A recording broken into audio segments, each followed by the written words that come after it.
వచ్చి ఎల్లగొట్టారక్క. ఆ విషయము నేను విన్నాను. అంత మాత్రం దానికి ఏడుస్తూ కూకోవాలంటే ఎర్రిమోహమా? సీనుబాబు 4 రోజులు ఊర్లో లేకపోవడం మనకే మంచిది. ఊర్లో ఉన్నాడనుకో లటుక్కున ఏదో ఒక రోజు జానకమ్మ మనవరాలి మెళ్ళో తాళి కట్టేస్తాడు. ఇప్పుడు అసలు భయమే లేదు. ఒకవేళ 4 రోజుల తర్వాత తిరిగి రాకపోతే ఉలిపై పొట్టేం కాదు, రాకి ఎక్కడికి పోతాడు? నువ్వు ఏడుతూ కూకోమాక, మంది ఇప్పుడు దొరల వంశం.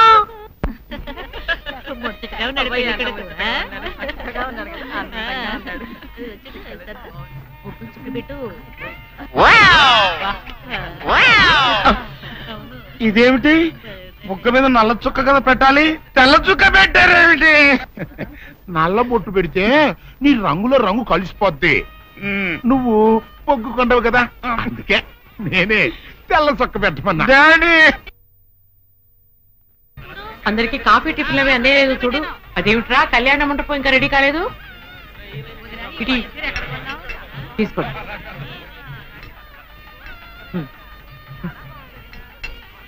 ఎంతైనా జానకమ్మే దగ్గరుండి అన్ని పనులు స్వయంగా చూసుకుంటది. మరి నన్ను ఏం చేయమంటారు చెప్పండి? నాదేమో 6 దిక్కులని కొంపైపోయింది. మన ఇంట్లో పనులు మనం చేసుకుంటే తప్పే ఉందండి. ఏంటో ఆ సీనుబాబు గుళ్ళో గొడవ చేయకుండా ఉంటే ఈ ముహూర్తానికి మా పిల్ల పెళ్లి కూడా అయిండేది.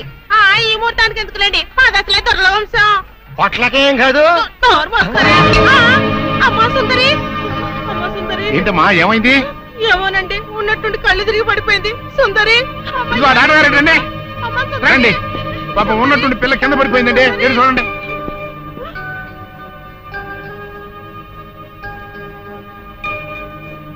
మీరేం కంగారు పడాల్సిన అవసరం లేదమ్మా, అమ్మాయి నెల తప్పింది.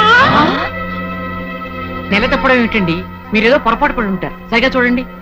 పొరపాటు ఏం లేదమ్మా, అమ్మాయి గర్భవతి, 3వ నెల. అదెట్ట కుదురుతుంది డాక్టర్ గారు? ఆ సీనుగాడు పాప ఈ పిల్లని బలత్కారం చేసి 1 వారం రోజులు కూడా కాలేదు, అప్పుడే 3వ నెల అట్ట వస్తే? అది డాక్టర్ గారిని అడగాల్సిన ప్రశ్న కాదండి, అమ్మాయిని అడగాల్సిన ప్రశ్న. ఏమే సుకుమారి, ఏంటిదంతా? నాకేం తెలీదు. తెలీదు. మీరెవరు నాకు కందులు పెట్టినంటే నేను మీకు రహస్యం చెప్తా. సుందరి కడుపులో ఉన్న బిడ్డకు తండ్రి నేనే. ఏంట్రా నువ్వు చెప్పేది? ఆపండి, ఇదంతా అబద్ధం. వీళ్ళు చెప్పేదంతా పచ్చి అబద్ధం. నాకెవరితోనూ సంబంధం లేదు. నేను కన్న పిల్లనే. ఊరుకోవే. ఆ వేరే మనోడు నిన్ను బలాత్కారం చేసిన తర్వాత కూడా నువ్వు కన్నెపిల్లవు ఎలా అవుతావు? వీళ్ళంతా చెబుతున్నది నిజమే అయితే నువ్వు ఆడపిల్లవే గాని కన్నె పిల్లవెలా అవుతావు? కాదు, నేను కన్న పిల్లనే. నన్ను సీనుబాబు పాడు చేయలేదు. ఏంటి? సీనుబాబు నిన్ను పాడు చేయలేదా? మరి అతనే నిన్ను బలాత్కారం చేశారని అయ్యాల పంచాయతీలో ఎందుకు అబద్ధం చెప్పావు? సీనుబాబుని నేను ప్రేమించాను, కానీ సీనుబాబు సౌందర్యని ప్రేమిస్తున్నాడు. సీనుబాబు నాకు కాకుండా పోయాడు అనుకున్న బాధతో నేను చచ్చిపోబోతే, సీనుబాబు నీకు దక్కాలంటే నేను చెప్పినట్టు నాటకం ఆడమంది మా అక్క. అంతేగాని నేను చెడిపోయిన దాన్ని కాదు. సీనుబాబు నన్ను పాడు చేయలేదు. అసలు నేనే తప్పు చేయలేదు. అబద్ధం, దాని మాటలేదు నమ్మకండి. కళ్ళు తిరిగి పడిపోవడంతో ఏదేదో మాట్లాడుతుంది. నోరు మూయ్, మూయమని కప్పనోరు. దాని అమాయకురాలు చేసి నువ్వింత నాటకం ఆడతావా? ఆ వీరయ్య ద్వారా మనవుడు తప్పు చేశాడంటే నేను నమ్ముతాననుకున్నావుటే? నువ్వు ఆడిన నాటకం నలుగురికి తెలియడం కోసమే నేను ఇలా నమ్మినట్టు నటించాను. ఏమిటే కూసావు? నీది దొరల వంశమా?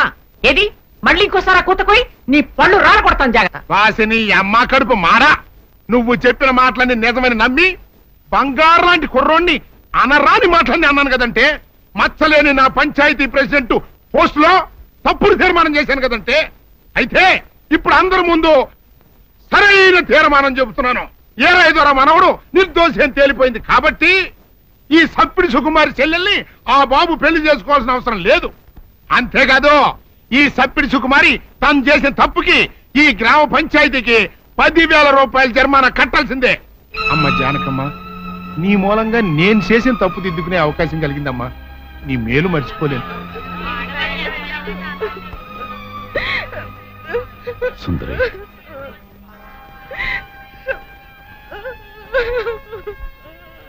నిజమేంటో అందరికీ తెలిసిపోయింది. ఇంకా ఎందుకు బాధపడతావు? ఊరుకో. సౌందర్య, నేను విన్నదంతా నిజమేనా? అవునమ్మా, అది చెబుదామని వచ్చాను. పిచ్చి తల్లి, సీను నా కళ్ళ ముందు పుట్టి పెరిగిన బిడ్డమ్మా. అతను ఎలాంటి వాడో నాకు బాగా తెలుసు.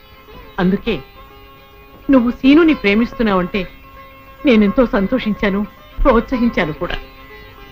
సీను నిర్దోషిని రుజువయ్యే వరకు అతని ఊళ్ళో ఉండకూడదు. ఉంటే సుందరికి సీనుకి పెళ్లి జరిగిపోతుంది. అలా జరగకుండా ఉండాలని సీను నీ ఊరి నుంచి బహిష్కరించేలా చేశాను.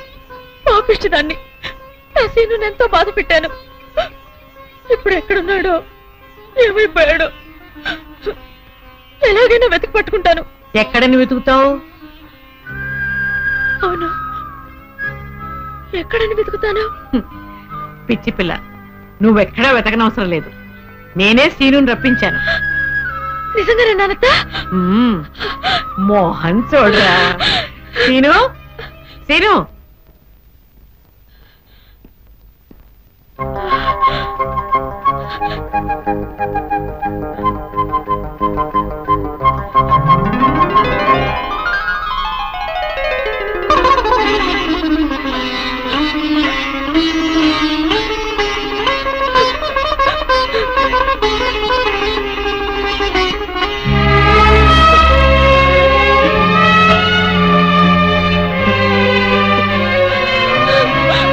సౌందర్య,